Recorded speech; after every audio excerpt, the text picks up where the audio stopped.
parlons des mines. Le CNRD, ça fait 1 an qu'ils sont au pouvoir. Une année de gestion. La véritable compréhension que la société a envie de comprendre et la population, c'est quel est le résultat du CNRD.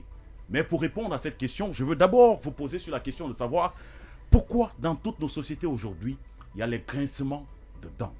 Les propriétaires de ces sociétés font des graissements de dents, mais que devient généralement, qu'est-ce qui se passe dans le secteur minier en République de Guinée? Commençons avec vous, s'il vous plaît.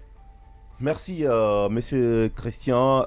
Merci, chers auditeurs. C'est un plaisir de me retrouver devant vous, comme vous le savez bien, dans cette grande télévision qui est Gioma, et pour pouvoir parler des questions aussi importantes et stratégiques que nos mines.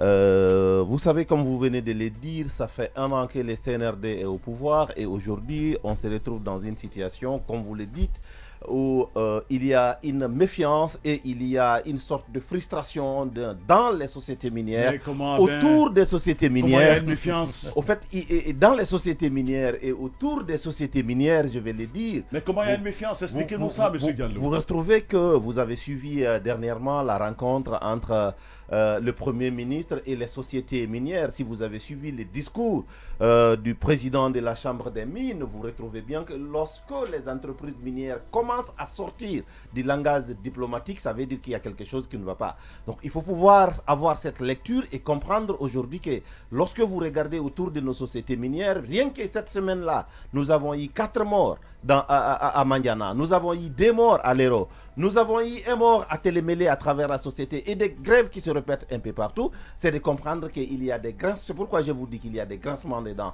à la fois dans nos sociétés minières, mais aussi autour de nos sociétés minières. Et aujourd'hui, les communes sont en train de faire des grincements dedans, parce que le fonds Anafik et Fodel est on parlera de ça tout à l'heure, monsieur Gallon. On va pas aller totalement en besoin, mais on parlera de ça. Alors je me tourne vers vous, docteur Dieng, pour avoir votre lecture sur cette question aujourd'hui. Est-ce que nos mines, à l'interne des sociétés minières, est-ce que tout va bien entre les mines, les miniers et l'État, disons? Merci, monsieur Christian, de m'avoir invité. Et je pense que, d'abord, je vais commencer par remercier les créateurs de cette radio et de cette télé. Vraiment, je suis impressionné de ce que je vois ici. C'est ma première fois d'être dans ce studio. C'est un plaisir. Au sein de cet immeuble. Et vraiment, merci beaucoup. Et je pense que le secteur minier guinéen est un secteur qui est très complexe. Et là, on va s'appesantir sur la gouvernance minière. Et la gouvernance minière, comme nous le savons tous, a de sérieux problèmes parce que, vous savez, la Guinée est un pays, c'est nous qui sommes assis sur ces couches de bauxite et de fer. Ouais. Donc, vous parlez de gouvernance minière et là, vous ressortez tous les problèmes qui sont liés effectivement aux mines guinéennes. Donc, cela veut dire quoi? Il faut qu'il y ait des principes qui doivent fonctionner. Et les règles juridiques et réglementaires, c'est des facteurs qui sont très, très importants. Mais quand même, qu'à cela ne tienne, il y a des avancées positives parce qu'on s'inscrit dans cette dynamique de variation, de structures, de création de structures qui doivent aller dans le sens du renforcement des capacités minières en République de Guinée. Faire croître les revenus de l'État. Vous voyez, aujourd'hui, on parle du prix de référence de la bauxite. Et c'est des avancées. Et on a fait asseoir les miniers pour qu'ils puissent sortir d'une raffinerie et mettre effectivement peut-être des études de faisabilité sur la table. Et pour que l'État puisse quand même avoir une raffinerie en République de Guinée. Parce que ça fait plusieurs années, on exporte ce minerai de bauxite et à date, on n'a absolument rien. Donc, je pense que c'est un secteur qui est évolutif. C'est un secteur qui va varier. Mais est-ce que ça évolue autant de CNRD? Les 1 an là, parlez-nous un peu de ça. Oui, tout à fait. Je pense que...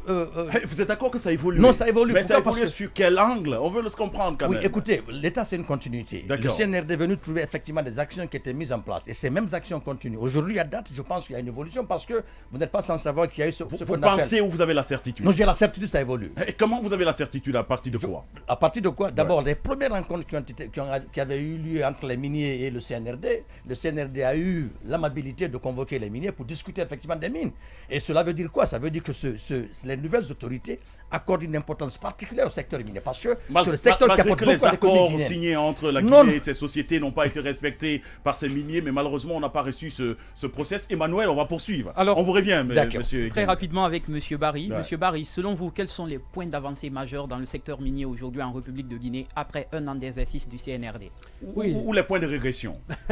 D'abord, je vais juste donner un point de vue sur cette question de tension récurrente entre l'État, entre les sociétés minières et les communautés. On va faire descendre un peu juste le micro. Ah d'accord, vous savez, je crois que ça masse votre visage. Voilà.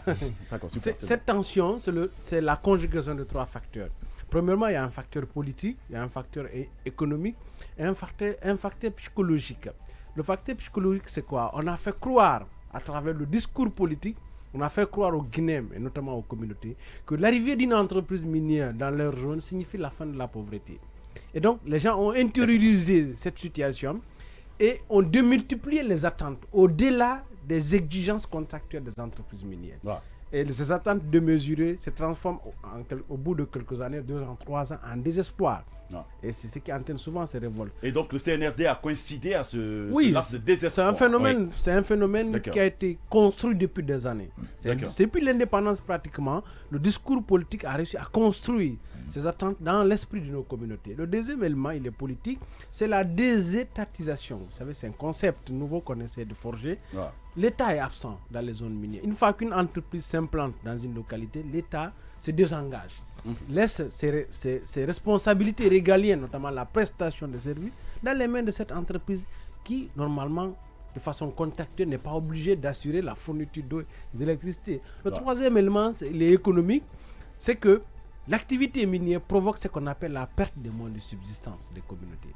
Vous savez, dans les zones rurales, l'élément principal qui est l'actif économique principal des communautés, c'est la terre. L'activité minière se pratique sur cette même terre.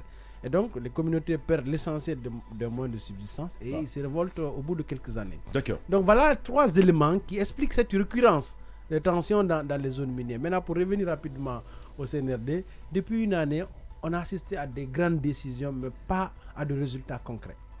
Il y a des grandes décisions, des annonces, peut-être qui peuvent exprimer une certaine volonté politique pour faire le changement. Mais puisqu'on n'a pas une lecture sur le cap où nous voulons aller, ce qui fait que les résultats sont mitigés. Vous prenez le cas de Simandou, c'est vrai qu'ils ont annoncé leur volonté de préserver les intérêts de la Guinée. Mais puisqu'il n'y a pas un objectif clair, aujourd'hui, au lieu de faire avancer le projet, on a 15 000 emplois en jeu dans le Simandou, suite aux différentes décisions de l'arrêt des travaux qui ont été prises par le gouvernement guinéen. Prenez aussi le cas du prix de référence de la bauxite. Ça peut exprimer une très bonne volonté politique de lutter contre les prix de transfert. Mais malheureusement, la formule mise en place, elle n'est pas pour le moment opérationnelle. Elle n'est pas praticable. Des grandes décisions sans meilleure formule pour pouvoir trouver ainsi la solution. Je me tourne avec vous, monsieur Camara. Oui, Emmanuel, on poursuit avec lui, rapidement. Alors, très rapidement, monsieur Camara, vous êtes économiste, notamment notre consultant. Selon vous, la fixation du prix de référence de la bauxite en Guinée, est-ce une réussite qu'on peut attribuer au CNRD? Non, absolument pas. Carrément. C'est un recul même, je dirais. Plus généralement... Mais comment c'est un recul? Non, en fait, la méthode, la volonté exprimée est louable. La méthode est totalement contestable. On parle là de prix de transfert. L'accord préalable sur les prix est un mécanisme qui est fait que l'administration fiscale peut vérifier, au moins des lois que nous avons. L'article 161 du Code de 2011 est clair là-dessus. Nous n'avions pas dans nos lois strictement... Vous savez, à mesure que la technologie et les économies avancent, les sociétés multinationales trouvent des moyens pour réduire les bases d'imposition chez nous. En termes d'échange, on est perdant. Ça ne date pas d'aujourd'hui, c'est depuis l'histoire. Et l'impact de cela sur la macroéconomie, c'est-à-dire notre gestion budgétaire, nous exportons pour 78% de la bauxite. Une fois qu'il y a volatilité sur ce prix, c'est un risque budgétaire pour nous. C'est l'essentiel de nos revenus en devises qui sont en jeu. Et de façon microéconomique, c'est-à-dire vous et moi, citoyens lambda, comment cette ressource-là, la volatilité de ce manque à gagner pour l'État impacte directement notre vie.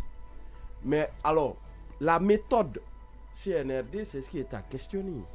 Il s'agit des prix de transfert, on doit mettre en avant des fiscalistes et y mettre la forme et une coopération internationale parce qu'un petit pays, ce ne sait pas par décret. Donc, selon vous, la décision n'a pas été réfléchie? Non. Est-ce que le problème, c'est sur le chiffre ou la méthode de fixation, selon vous? La formule est un problème parce que c'est une formule qui est empruntée à quelqu'un. Lorsque vous prenez la propriété intellectuelle de quelqu'un, vous daignez le citer, on s'y abonne. La formule de CBAX, ce n'est pas la Guinée qui l'a créée, c'est la propriété intellectuelle de quelqu'un. On aurait dû y faire mention.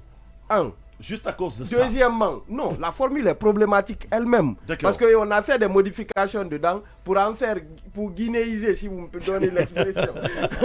mais alors c'est une catastrophe. J'ai partagé avec les frères, je me suis dit, bon, moi j'ai testé le modèle, je ne me retrouve pas. Je dis de votre côté, est-ce que vous avez testé le modèle? Le retour que l'on a, c'est que c'est problématique. Je ne vous comprends pas, je vous comprends.